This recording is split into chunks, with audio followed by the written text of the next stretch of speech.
legisladoras con el presidente Andrés Manuel López Obrador sirvió para que el presidente confirmara que gana perdiendo en el anterior debate, en la anterior reforma, la energética. De hecho, estaba leyendo tu columna que publicas en el Washington Post y tú lo desmenuzas muy bien. Yo lo dije por una frase que me gustó, que ganaba perdiendo, y hoy el presidente dice, pues qué asesores tan poco vivos tienen en la oposición, porque estábamos dándoles el 40 y tantos% a los privados, y ahora con la forma en que declaró constitucional la ley de la industria eléctrica, la Suprema Corte de Justicia de la Nación, la Comisión Federal de Electricidad, podría llegar a tener el control del 90% de la distribución de la electricidad. Corrígeme si estoy equivocado con esto que dijo el presidente y abunda, por favor, si me permites pedírtelo, Rodrigo, sobre esto que escribes en el Washington Post, que seguramente no agrada a muchos en esa oposición totalmente derrotada.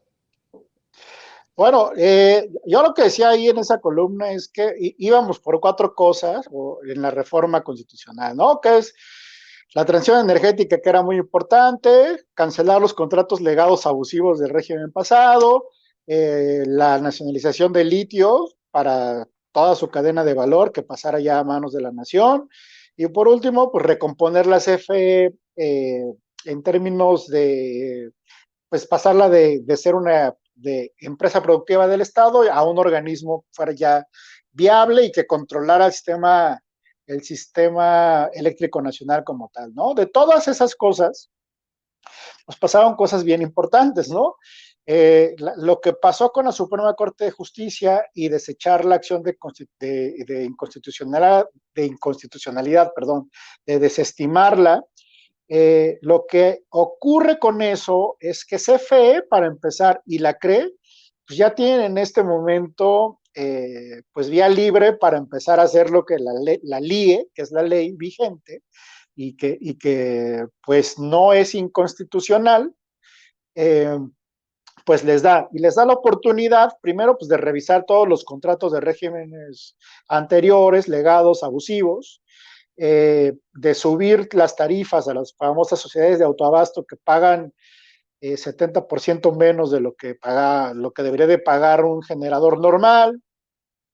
Pues el litio pasa ahora sí a ser, digamos que, una propiedad de la nación ya regulada en ley secundaria, ya diciendo que va a ser un organismo público del Estado, es decir, ya ni siquiera es el enunciado que venía en la reforma constitucional, sino ya el cómo se va a hacer. Y la verdad es que poner en la Constitución que los privados tenían derecho hasta el 46% del mercado nacional, que es un mercado enorme, es el mercado más grande de América Latina.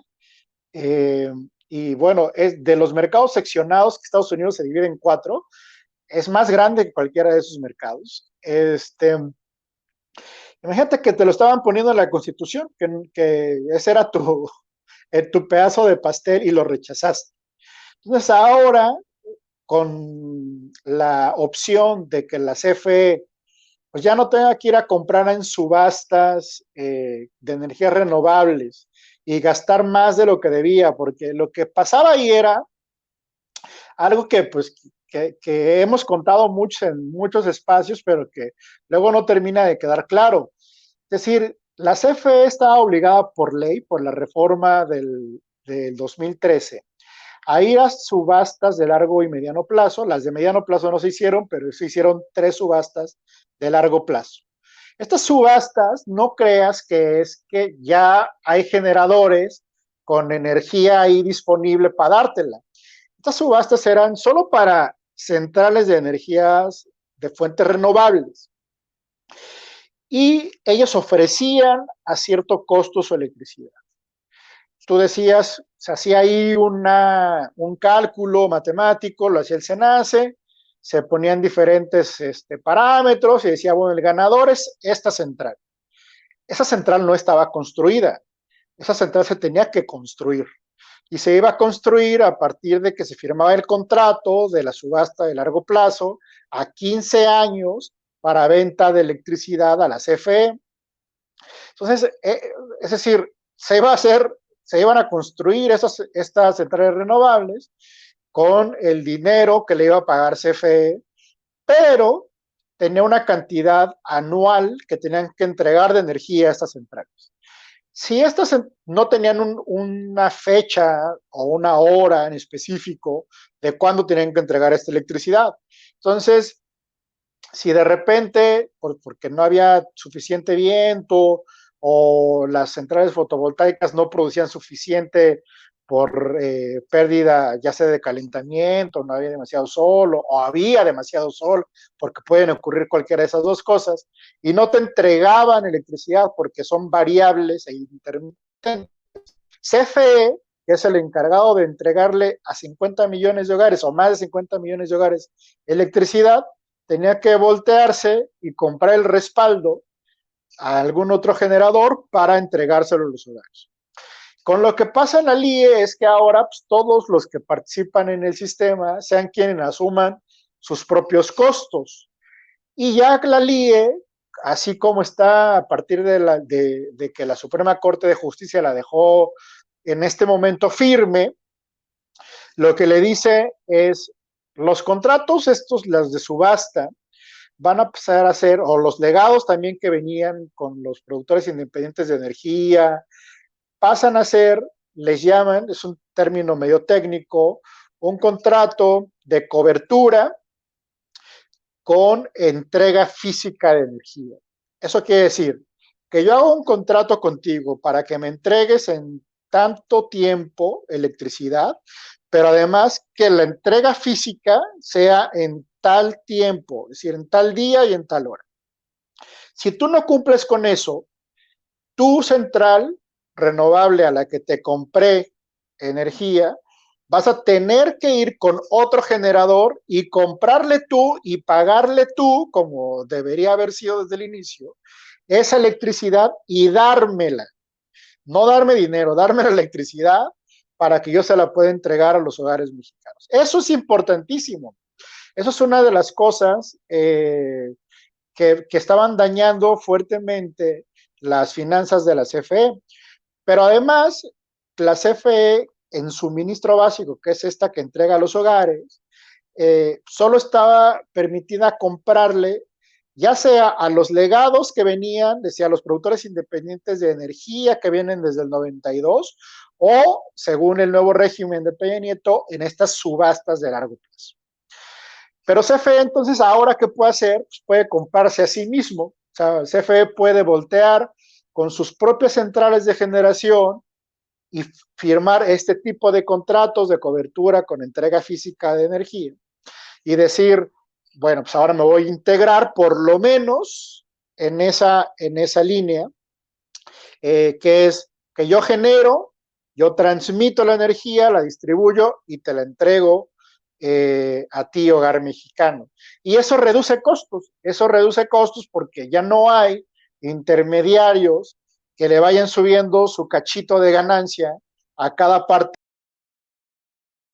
de la industria, como sucede en cualquier otra parte, ¿no? Si uno compra quesos o yogur, pues el que tiene la vaca, el que tiene la leche, el que transportó, luego hizo el queso y el que te lo vendió en el abarrote final, pues cada uno se va ganando su pedacito de utilidad, que lo cual está bien, así funciona la economía, pues, ¿no?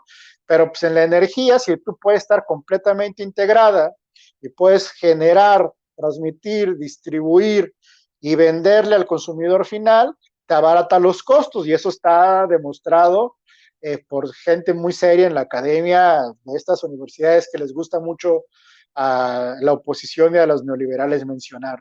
Entonces, ese tipo de cosas son las que se pueden hacer, aún sin la reforma constitucional aprobada.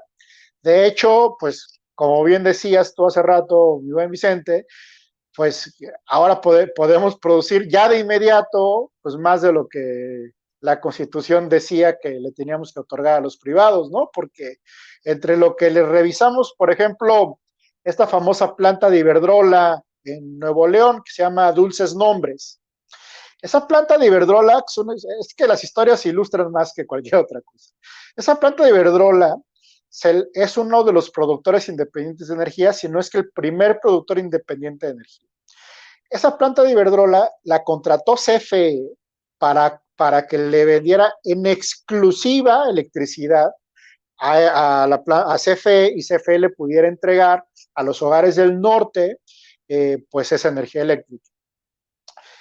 Ahí con un vericueto legal, una maroma, por así decirlo, se inventaron unos excedentes que ellos invirtieron y decían, a ver, si yo tengo un contrato de exclusividad de venta de energía por tanta, a ti CFE, y soy un productor independiente de energía, pero también, como ahora tengo excedentes, puedo constituirme como una sociedad de autoabastecimiento con otras empresas que generen aquí en el norte, que prácticamente es pues Grupo Monterrey y la oligarquía de empresas norteñas que conocemos, que es pues ahí están el permiso de la Comisión Reguladora de Energía, están desde cementeras, paneras, embotelladoras o sea, refresqueras, tiendas de autoservicio, el minoreo, cementeras, que fue esta factura que presentaron en el Pleno durante la discusión de la reforma energética. Entonces, esa planta de Iberdrola que se pagó con el dinero de CFE, porque se hizo un contrato con ellos para que nos vendiera, o sea, no vinieron a arriesgar su capital, o sea, se les hizo un contrato de largo plazo por 25 años, ellos pidieron dinero prestado, se instalaron, nos vinieron la energía que quisieron, y luego se crearon unos excedentes, y con esos excedentes vendían además energía a cementeras, a refresqueras, a panificadoras, pagando, porque las sociedades de autoabasto pagan 70% menos de lo que pagaba la misma CFE por la entrega de energía de esa misma planta. O sea, date cuenta del robo en despoblado que era esa cosa. Bueno, por eso digo que las historias llegan a ser más ilustrativas que los términos técnicos, y eso es lo que permite la LIE terminar. Para empezar, esa planta no se va a despachar, ya terminó su contrato de 25 años, y además la CRE en este momento la está investigando para multarla porque vendió, revendió y enajenó energía a empresas terceras, cosa que tenía prohibido, simulando un régimen de autoabastecimiento. Entonces, bueno, pues no sé si ganó perdiendo el presidente, pero por lo menos errores importantes que se crearon desde el 92 y se aumentaron en 2013 con Peña Nieto, se están empezando a corregir gracias a las políticas del presidente. Pues qué bueno que nos das luz con tu conocimiento del tema, Rodrigo Benedict. ¿Por qué no cerramos invitando a la gente para que lea tu columna, para que te siga en redes sociales? Bueno, pues muchas gracias. Ahí estoy en Twitter generalmente como RO Benedict, ahí como aparece en la pantalla, y en las otras redes sociales como Rodrigo Benedict. Y ahí está colgada la columna del Washington Post que mencionas, donde explico pues a detalle lo que ha pasado y lo que viene. Muy bien, pues estaremos al pendiente, te estaremos molestando, porque sé que estos debates continúan y continúan fuerte. Por lo pronto te deseo buenas noches, Rodrigo, estamos al pendiente. A ti un fuerte abrazo y al auditorio también. Gracias, Rodrigo Benedict, hablando con nosotros sin censura. Bueno, pues estamos ya para cerrar.